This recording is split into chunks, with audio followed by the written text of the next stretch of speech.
to Standing in the Sunlight with Cynthia Rose. We are all on an ever-unfolding unique journey. Join Cynthia Rose as she begins her unique perspective to all that is meaningful.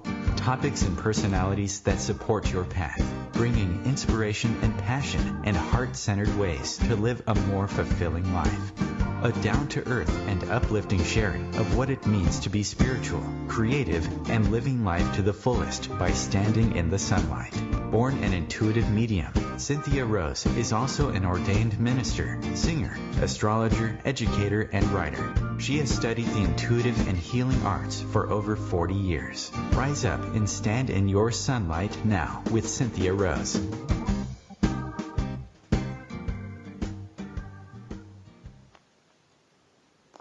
Hello, aloha. I'm coming to you today from the beautiful island of Kauai. It's a very special place for me, and I'm a little choked up because this has been a beautiful journey every time I come here, and it just so happens that my first show is coming to you from Aloha, Kauai. I'm down in beautiful Poipu. It is a beautiful sunny day. We have had a few days of torrential rain, more rain on this island than locals have seen in years. So I take that as a clearing away and a beginning anew. So I wanted to connect with you because, like many of you, I feel like there's just a need for more love, more aloha in the world. And this is my way of reaching out to you, and I do hope I'll hear from you and we'll stay in contact. Yes, I'm an evidential medium, and I have grown through loss and pain, and I do stand in my own sunlight, and I know that life is beautiful. I have learned that. I've walked this path. And today I want to share with you some of the experiences that I have had on the Hawaiian Islands that were life-changing for me. And also, first I want to say I'm a practical girl, so I like to practice practical spirituality. And what happened for me, one of my first metaphysical experiences here, didn't fit with my logic, or I always like to say I'm two sides of the brain. I'm very practical and logical, and I'm also very spiritual, so left brain, right brain. And one of the things that happened for me is that my husband and I, we got engaged out on the Big Island, and we went out to view dolphins or whales or whoever came around. The morning that we went out there, I was extremely tired. It had been a long flight, had my coffee in hand. It was windy and cold, so there was no lead up like, oh, this is going to be amazing. It wasn't at all. So we went out with a captain of a boat, and we were told that we won't go to the dolphins. They have to come to us, and if they start staying with our boat, then we'll just leave you and let you float out in the open ocean and see if they come to you. So this started happening along the way. We had a whole pod of dolphins. I don't remember how many they were, if it was 8 or 12, but there was a good group of them. They just were doing a show for us. And it was beautiful. So out we went into the ocean and just hang out there. And if there's any problem, she said, give us a wave and we'll come and get you. So my husband, Brendan, and I, we went out there. And as I'm out on the ocean there, the waves are choppy and I'm gulping water, and I'm thinking, okay, this is not magical at all. This is, I'm going to drown here. At one point I waved at her and she didn't see me and went back on the boat. My husband had an issue and he decided to stay on the boat. It was too choppy, but I'm a determined girl. So I said, no, I'm going back out there. So I went back out there, and all I was told is, if they come to you, you can ask them a question, and, don't try and touch them, and they'll know how you're feeling. And quite frankly, I don't know. There's a whole thing about dolphins, which I know nothing about and didn't know anything about.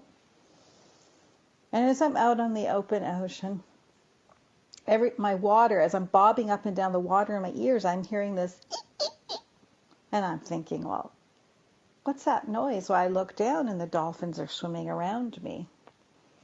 And every time I went off on my own, away from everyone, and just bobbed up and down, they were circling down around me.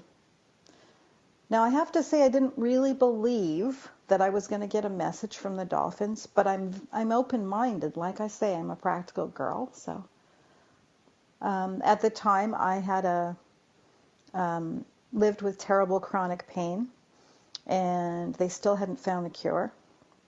And I learned a lot on that journey, but I still was like, okay, is this going to end? I've done lots of energy work, or maybe. So I asked the dolphins, am I going to heal? Will my body heal? I feel healed, but will my body heal? And what happened next was unexplainable. I felt the flood of like 1,000 babies laughing, if you can imagine that. The joy of that flood through my body. It was indescribable other than that. It made no sense, but I was feeling a joy I had never felt before. So I took that as a yes. And didn't really think much of that other than that my logical mind was struggling with that, going, well, that really happened, but what does that mean? Does that mean yes? Well, I hope so. And I left it and forgot about it. So home I go, and it would be, I think it was 6 months later or something like that. It was within a very short time that I would find out that I needed an operation, and that I needed, there were certain recoveries. I had a long recovery, but there was certain operation that I needed to have.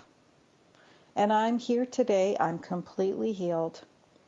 And that's all I can say. And for me to be a believer, I had to experience that. It was incredible. I went home from that experience having coffee with a friend of mine, and I was telling him this experience, and he said, Cynthia, there's a whole thing about dolphins. Don't you know that? I said, no, I don't. Because I kind of walk through this life as let me experience my spirituality my way. I need to know it. I need to know what's true for me. So that's what happened to me. And the practical side of my mind really had to say, okay, there are things that I don't understand that I could just stay open to. And that's why I started this show, is that to share with you and to have guests that will share with you, maybe help expand where you are. Maybe you'll share with me how life has expanded for you, how your outlook and your life has changed. And so that's one of the things that happened, and I'm very grateful for that. I've never forgotten that. It was incredible. And then fast forward a few years later, I come to Kauai, and we came here, my husband and I came here with a couple of friends of mine, and they are both energy healers, and they're actually going to be on the show next week, Dawn Lay and Lynn Brisden. And I had studied energy work for years at Dawn's school. And we got up one day, and Dawn said, do you want to go meditate somewhere to a powerful piece of land? And we were up for it. So as we went for a drive, Dawn was telling us about a kahuna, and explaining what it was to become a kahuna, just the whole path. And he was speaking about a specific kahuna, Kahu Abraham. And as he was talking about this kahuna and what it is, he was having a little trouble getting into the land that he had sat on and meditated before. He had taught workshops here before. He'd worked with Kahu. So as he said, well, I think someone's taken it over, we went down a driveway, And down that driveway, we found that it was taken over. And a lady joined us and went right up to Dawn. Her name was Lynn Muramoto. And she spoke to Dawn and spoke about the power of the land, that it was reignited by Kahuna, Kahu, and she showed us a plaque. It was all complete synchronicity. And it's 3 minutes to 12, and at 12 o'clock we're talking about this. So we sat down and we listened as she talked about it, about these. So this is the Lawai'i Center on Kauai. And there are 88 shrines built by everyday people of different Oriental descent, and they would go there every day. They would put little gifts in there, pray for their sons to come back from war. There's a whole lineage here. That land also goes back to being Kahuna land. So we went to wander through those shrines after she talked to us. And I can tell you that that land, there was a level of compassion that I was feeling. And I walked up and I lit some incense. I didn't even realize what I was doing. I just kind of was in this trance, walked up, lit the incense, and started to walk. And I felt an overwhelming sense of compassion. And I felt an incredible release of the path that I had walked, and many, many, many years of severe pain. And it was well over now, but there was a release, and I released it.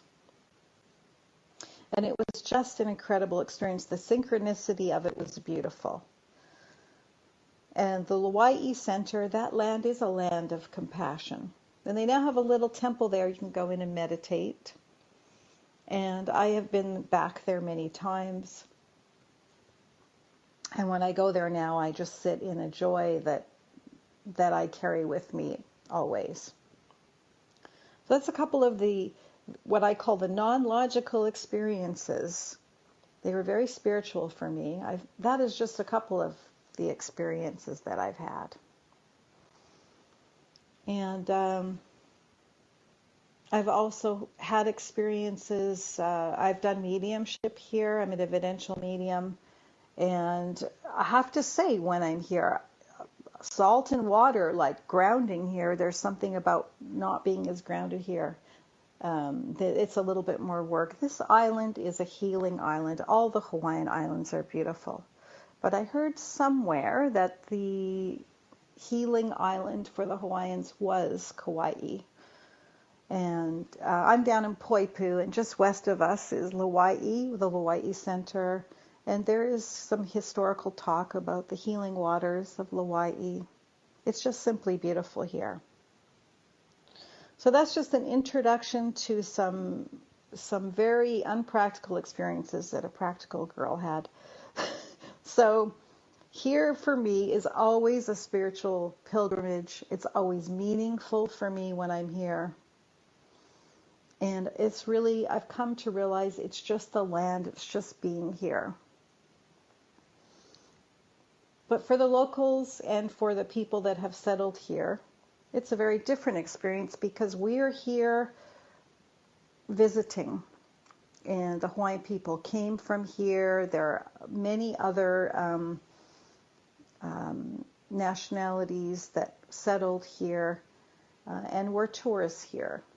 And there are some beautiful things about the island that I'd like to share with you, and also a little perspective.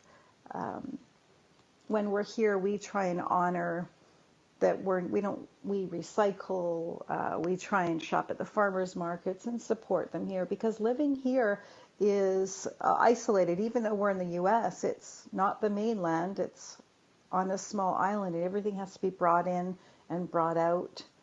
So many of the people here, spirituality every day is just normal to them. It's your state of mind. In fact, when we went to get our rental car, that's exactly what the lady at the rental car agency said to us.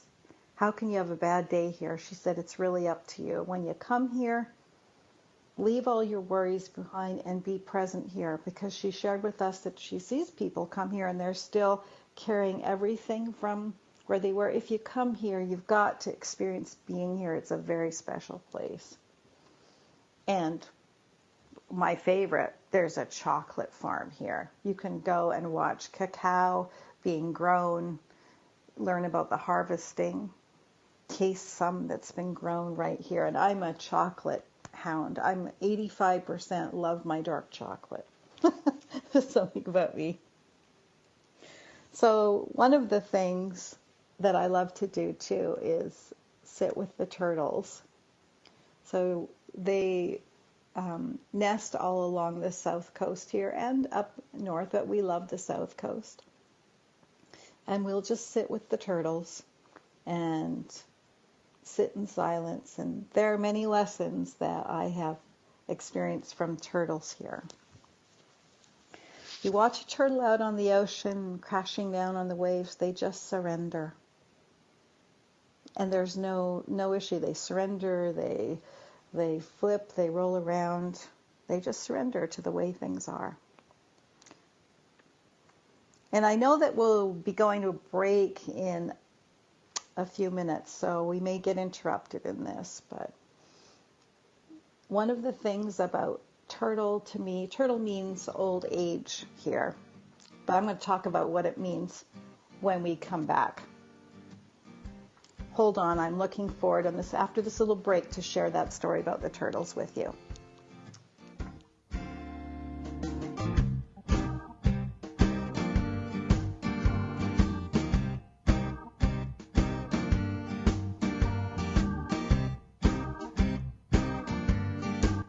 Your conscious lifestyle on steroids. OMTimes Radio. IOM FM. OMTimes Magazine is one of the leading online content providers of positivity, wellness, and personal empowerment. A philanthropic organization, their net proceeds are funneled to support worldwide charity initiatives via Humanity Healing International.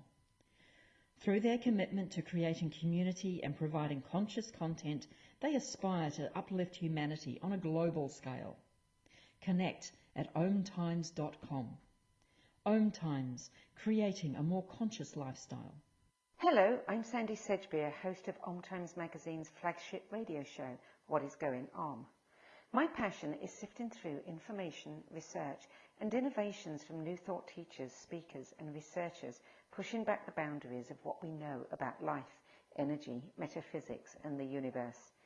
I love shifting perceptions about who we are, why we're here, and how quickly impossible becomes normal when we open our minds, expand our awareness, and accept that the only limits that exist are those we place upon ourselves.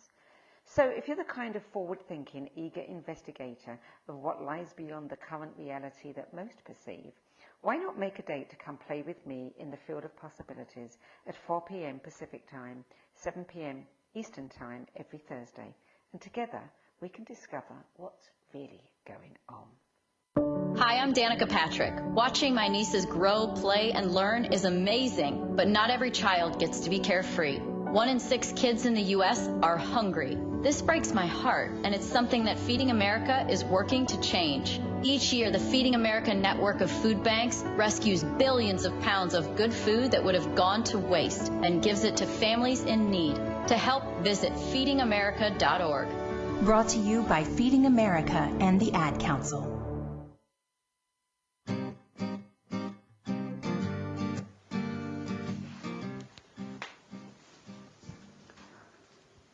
Hello, I'm back. So I know we were talking about turtles.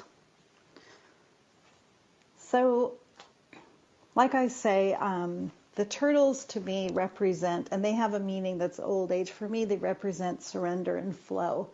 I keep little memorabilias around the house to remind me just to flow, that things don't, the mind likes to line everything up the way it's going to be, but living in the moment, living truly in the moment means flowing in the moment. And that's the way I live my life. I didn't always live my life that way, and I think the many years of living in pain taught that for me. My pain became a spiritual journey. So one day we were here. I wasn't healed yet. We were on the cliff watching those turtles. And I thought, I get it. I've just got to flow. Some days are like this and some days are like that. And back in those days, you know, that often if you're in severe pain, they'll ask you, what is your pain level, 0 to 10? And 7 was a good day for me. It was very extreme. And at that time when I was trying to heal from that and release whatever it was I needed to, because I was so determined to heal, I came to accept and surrender that maybe this is what my life would be, and that I could find joy no matter what. And I had that experience doing energy work, that I was healed. My body was having a hard time, but I was healed. And I knew that my body was going to heal. I just felt completely at peace, but I also was equally not attached to what was going on. I'm not one to say that if our body is suffering that we're not in the right spiritual place, because I think that's just, frankly, I think that's judgmental and too limiting. I think a lot of us are having experiences through our bodies. Some of us are having experiences that might seem more through the mind. We're all learning what we need to learn. It's the listening that's important. So one of the things that I committed to back then was, as I was healing, I would never forget being grateful for just those everyday little things. And I was recently talking to somebody who lives in chronic pain day in and day out. And we were both talking about how easy it is to forget all that we have. And that raising our vibration is about taking in that gratitude and really feeling that gratitude. How much do we take for granted? Do we get in the shower and forget that we have hot water, or forget that we're sleeping in a comfortable bed, or that we have a bed, that we have a choice of food, that we can get fruits and vegetables, and or maybe we don't have a choice of organic foods where we are, but maybe we can grow our own. And there's just so many things to be thankful for. But as I've been healed for many years now, I find that I have to remind myself every day to be grateful for those everyday things. And I don't think that it's something that we'll just always remember, because I remember saying, I'll never forget to be grateful for all of this, grateful that I'm here, grateful. But you do. So if you do this, please don't be hard on yourself, because we have to remind ourselves, be grateful for this, be grateful, just invoke it. And I think that for me, as this is the introductory show, I'm just sharing some personal with you. I think for me, I call this the path of compassion. You learn to see deeper when you live through all that pain. You learn to see the unimportance of petty thoughts that everybody has, until we learn to say, we don't need to have those. We let them go. There's so much more important. That's how I live my life now, from that place. Yes. Living from that place. So I want to go back and talk about mediumship here a little, and I'll be talking more about that in a couple of weeks. But as I was born a medium, and mediumship is available to all of us, but I just knew it. I didn't call myself a medium. I didn't know what that was. I mean, when I was 3 and 4 years old, I spoke to my grandfather. I just talked to him. I heard his voice like I would hear yours. And he was always protecting me. He was always around me. Now I did, however, my mother was a reader, and my mother had told me that she had seen an angel when I was born, and the angel told her I was going to live, because she didn't know what had happened and she'd had a long labor. And she thanked that angel. So there is that open-mindedness that I had from the beginning. So I never questioned him. And he was always there, but he never wanted to interfere with me, but he was protective. And I have to say, I'm grateful for him. He was just always been there. But I want to say it's not just one family member that's there for you. There are other family members. As I learned that's what I was doing, was mediumship, and as I trained, and because you can, I didn't know you could train. I didn't know that it was something that we can work on. I thought this is something that we are either born with or not. And I know mediums that are not born mediums that are mediums. So as I learned that, I began to speak to family members that I had one other family member. I didn't know a lot about her, but I had a great love for her. And she, on the same side of my family, actually. And she was, I wouldn't say I communicated with her. I just called on her for strength. And I have had the evidence brought through of who she was from another medium, which is lovely. Experiencing who she was, where she was from. She gave me some good, solid evidence. And that was for me a confirmation of, yes, I walk with you too. So I just want you to know that you're never alone. If you are missing someone and they've crossed over to the other side, and I say crossed over because I don't believe in death, then you must know they're with you, and they're just a thought away for you. At this time, I'm just going to share with you that if you are interested in focusing on connecting with loved ones, you can go to my website, and if you sign up for the newsletter, you get a free download that's just a short little connect with loved ones to remind you to do that. Because just because they're not here in body anymore doesn't mean they don't want to communicate with you. They are there with you, so honor that. Because you don't need to go to a medium to know that they're with you. People go to mediums to be reminded that yes, they can do this, or yes, they're around, until they feel like they can do it themselves. So that's something that I think that we're moving into a time when it needs to be more available for everyone to be able to feel that connection. So please don't go to a medium and say, can you tell them this? Because they already hear you. They're already there. And equally speaking, if there's someone you don't want to connect with, they're not going to be around you. So I don't want you to worry about that either. So back to the turtles, and we're moving into the dolphins and the turtles.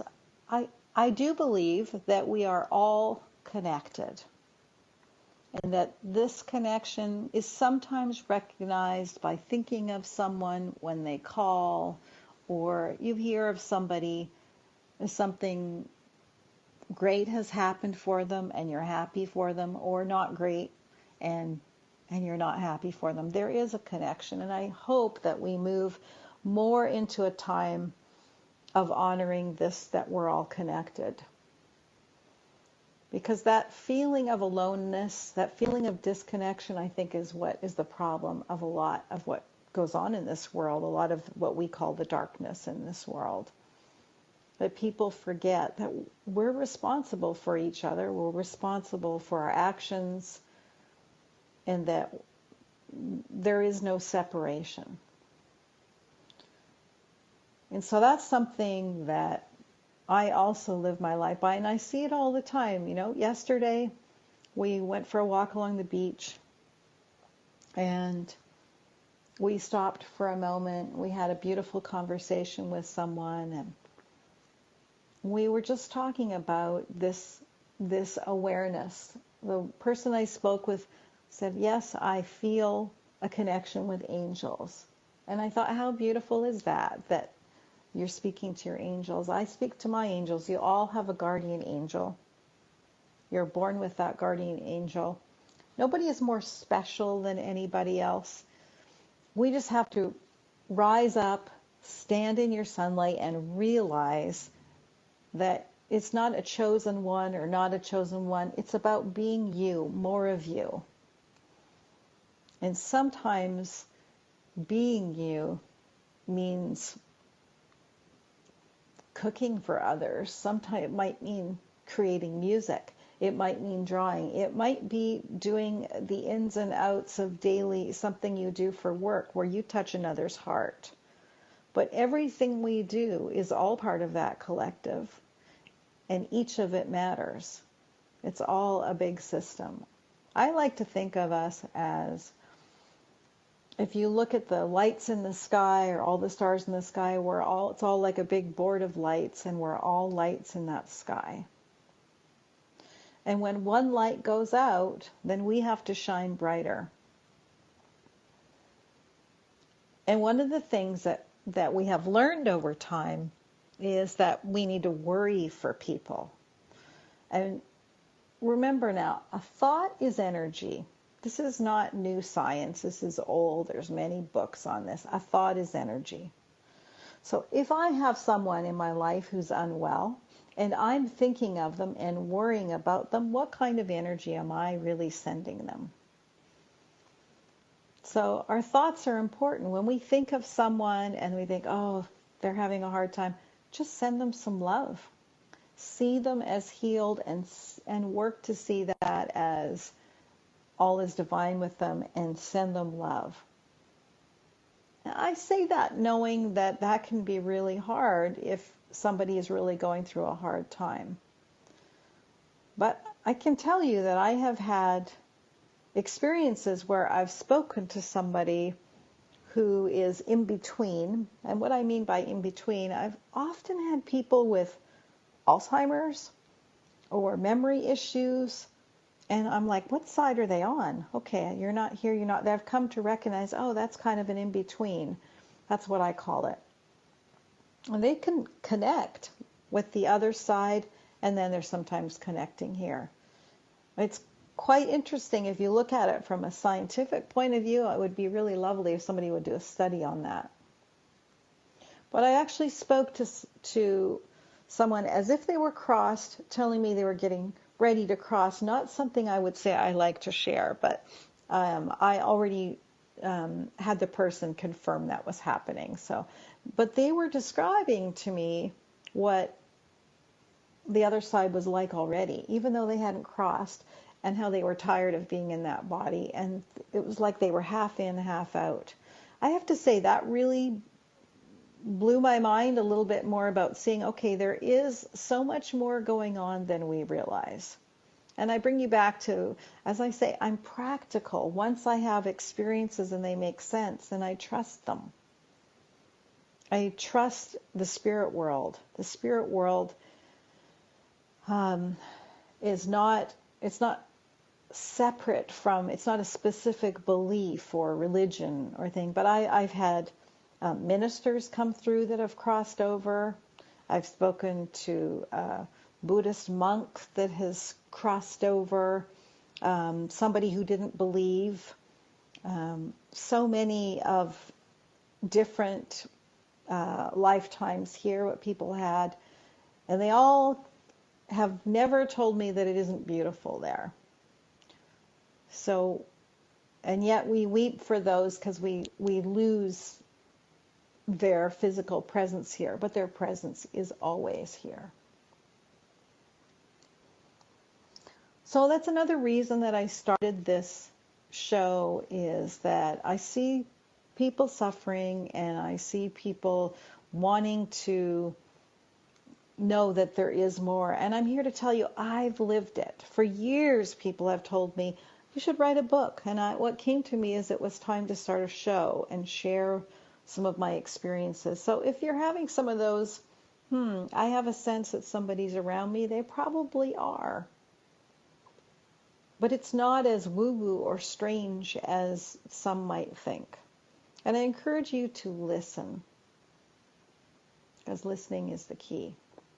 And that's what I love about Kauai. There is a stillness here. There is I can't put it into words, but there's just a vibration here that is so healing and so beautiful. And many, many people have shared this with me in their words. I don't know what it is. I just feel better when I'm there. I don't know what it is. I just feel so rejuvenated when I leave. And Kauai is such a special place here. And I just wanted to touch on, since we are doing this from the island of Kauai, you can go and buy locally grown coffee here. Coffee, chocolate. I had a chocolate persimmon yesterday, and I've always wanted to try one. And it looks like chocolate pudding. It looks like it's overripe. It's sweet. I don't know if it actually tastes like chocolate. I wanted to put some cocoa powder in there, but it was amazing. When we're here, we like to go to the farmers markets and enjoy the foods here, like the papayas here. There's pineapple here that you won't have anywhere else. You can't get it on the mainland. It's just incredible. And you probably can't get it in Europe either. It's grown here. So maybe you might be able to get it on one of the other tropical islands. So aloha to all of you that are joining me from all over the world. I encourage you to come here. I had a great conversation with a lady from Australia yesterday about how magical it is. I said, Australia, you have beautiful coast there. She said, oh yes, I live on the water there, but it's really magical here. Just hard to put into words. So if you feel like you need to get away, this is a beautiful place to come. And when we come back, we will have our last segment. I hope you're going to stay with me. Thank you so much for joining me. Just hold on. We'll be right back.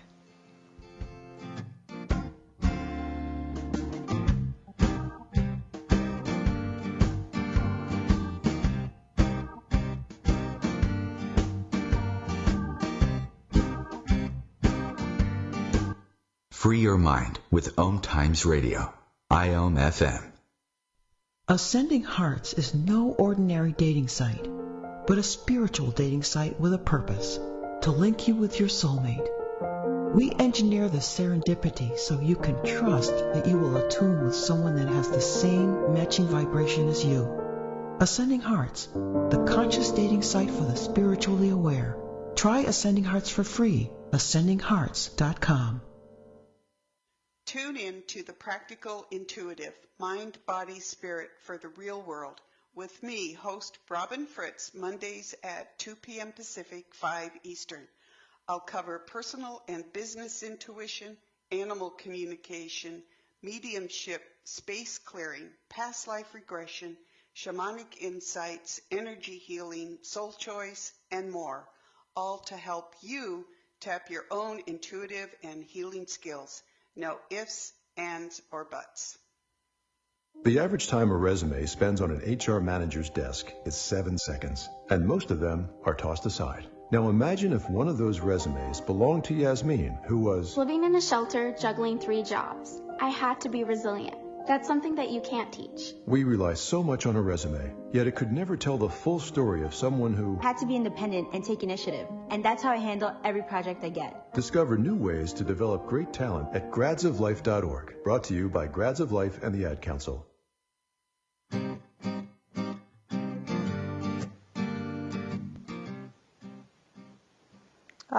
Thank you for staying with me.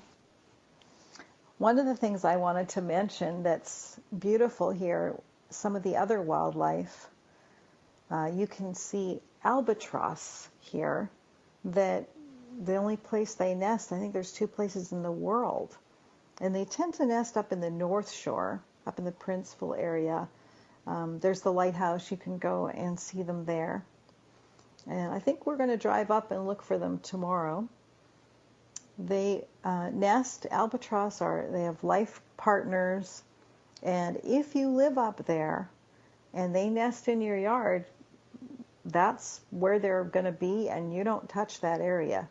Doesn't matter what you've got growing there, you don't garden in that area. So we've had locals take us up and show us the albatross, and they're quite funny the way they walk and the way they are, but they're absolutely amazing birds.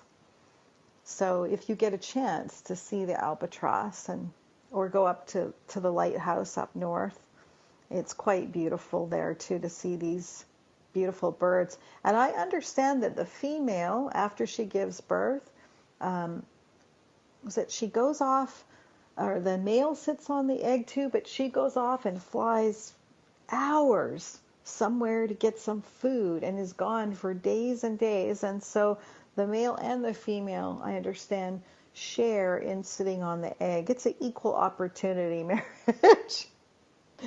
So I think that's kind of beautiful. One of the things I wanted to make sure that I mentioned today, I know I'm flipping back and forth between Kauai and what I'm about with this show, but it's because I'm here. So we were lucky to see, I think we saw about 4 monk seals down on the beach yesterday. Now, monk seals were endangered, and thanks to efforts of mankind, their numbers have grown a little bit. I think they've gone up like 50 more or something like, last count was there 1,353. Someone told me 1,400. But there's these beautiful souls that volunteer on the beach to protect them.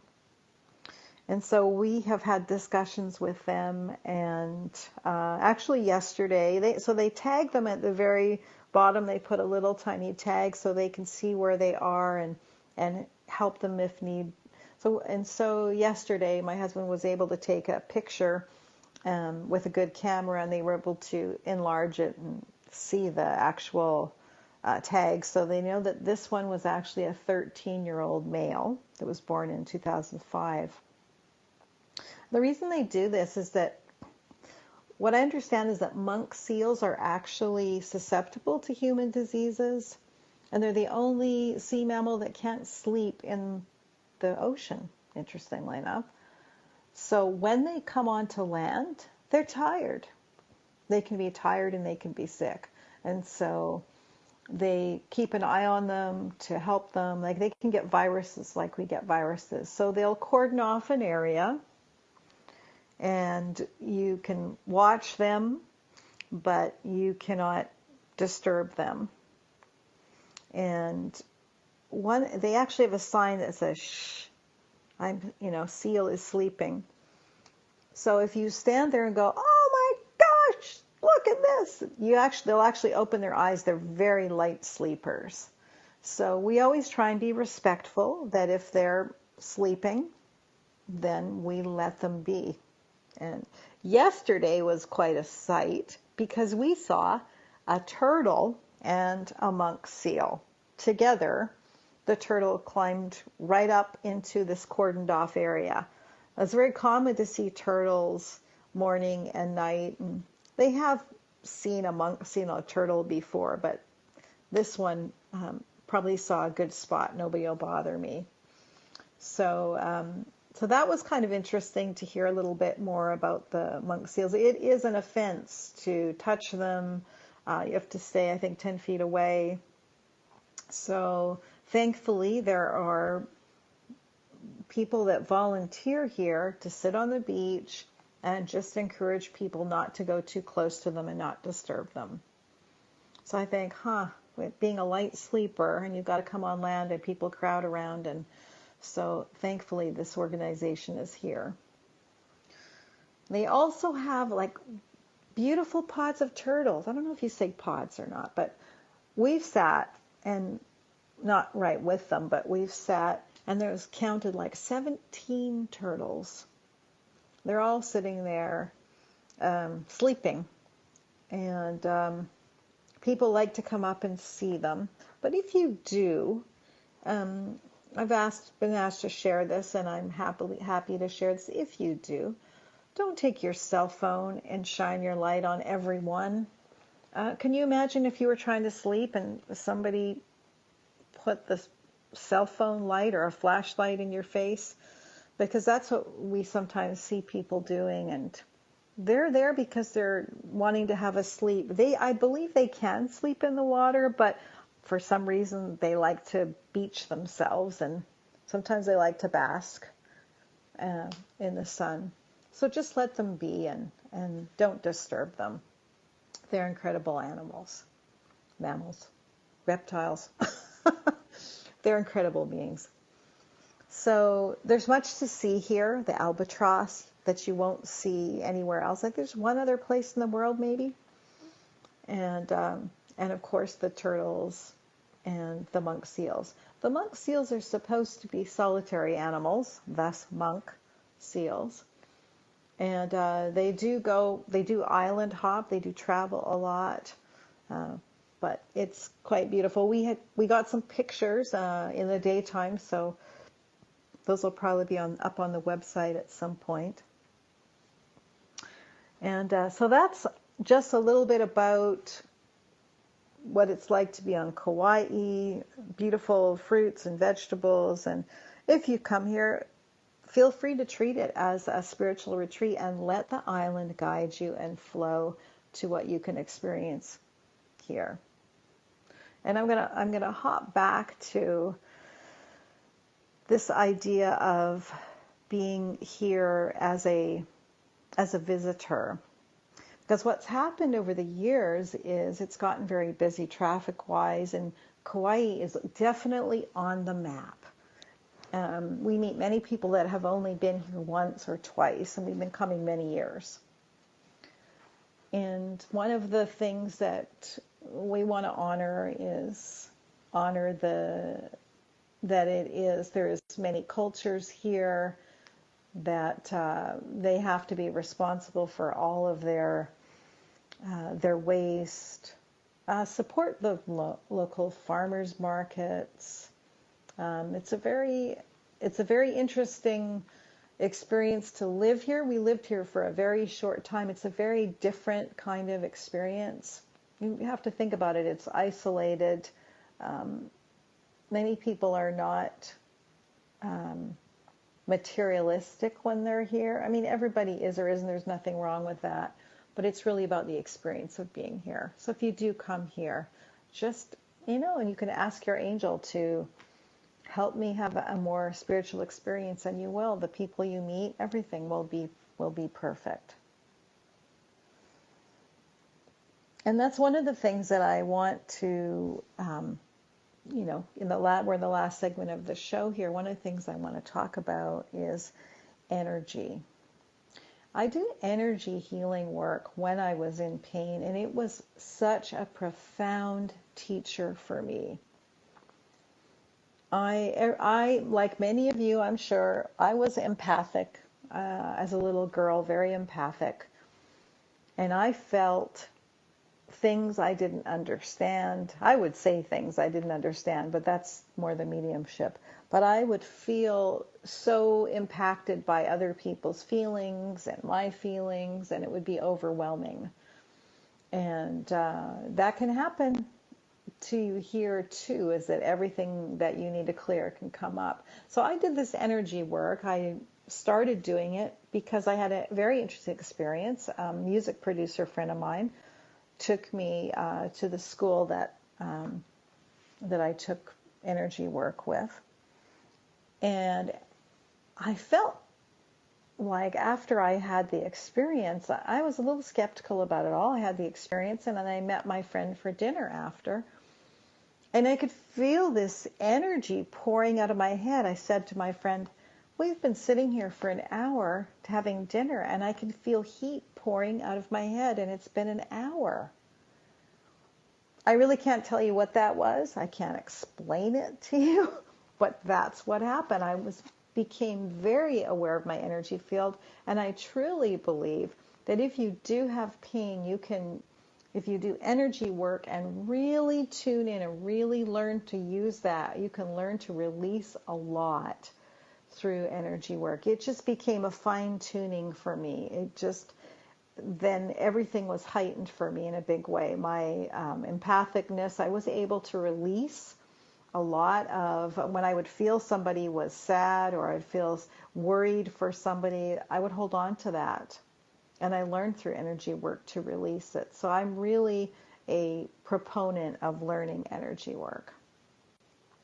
And so I hope you're going to tune in next week when I have Dawn Lay and Lynn Brisden. They're two wonderful healers. I learned so much from both of them. They're going to be talking about the energetics of relationships, which is going to be February 14th. So whatever kind of relationship you're in, or you just want to hear about energy and relationships, it's going to be a very powerful show. So I'm really excited about that. And I do look forward to connecting with you. You can always shoot me an email at standinginthesunlight@gmail.com. I really hope that you will call in and we'll have some connections. Please remember that.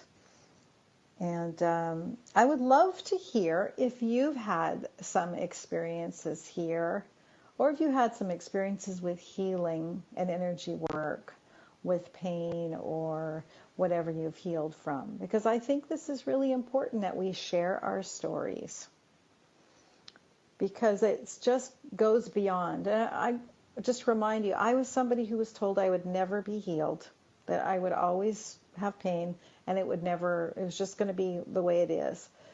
But I always chose to go with, and I did Eastern and Western, I always chose to go with a doctor who said, I believe you can heal. If they didn't believe that, I didn't bother with them.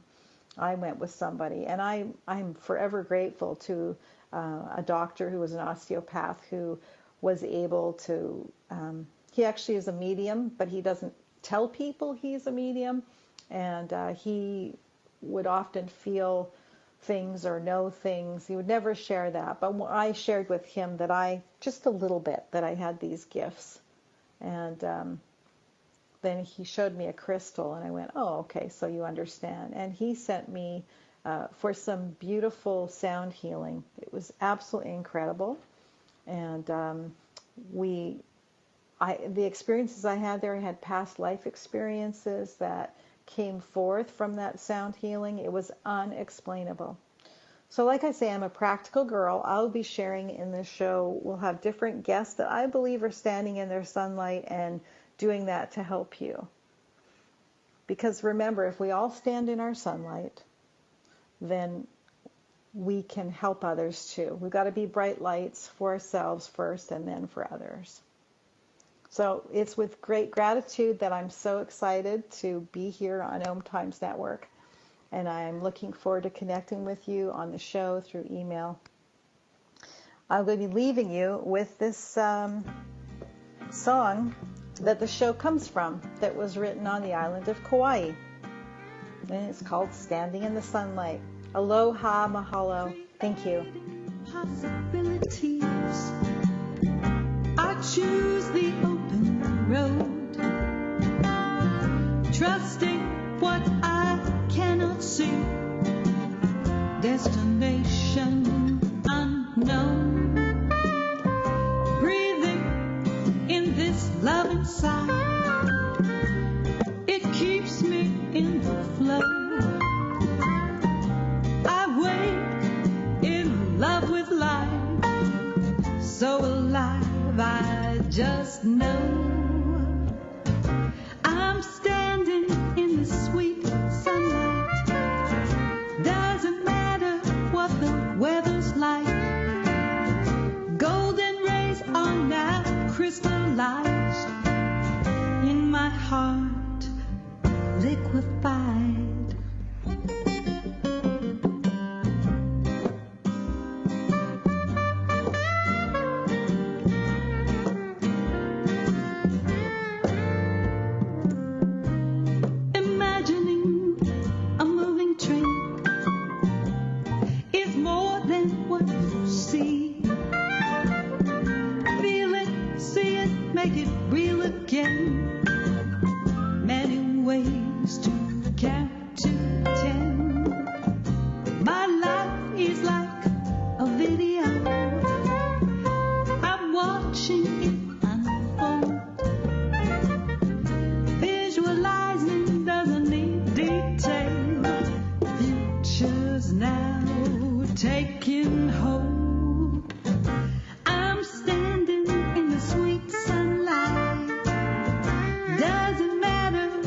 The weather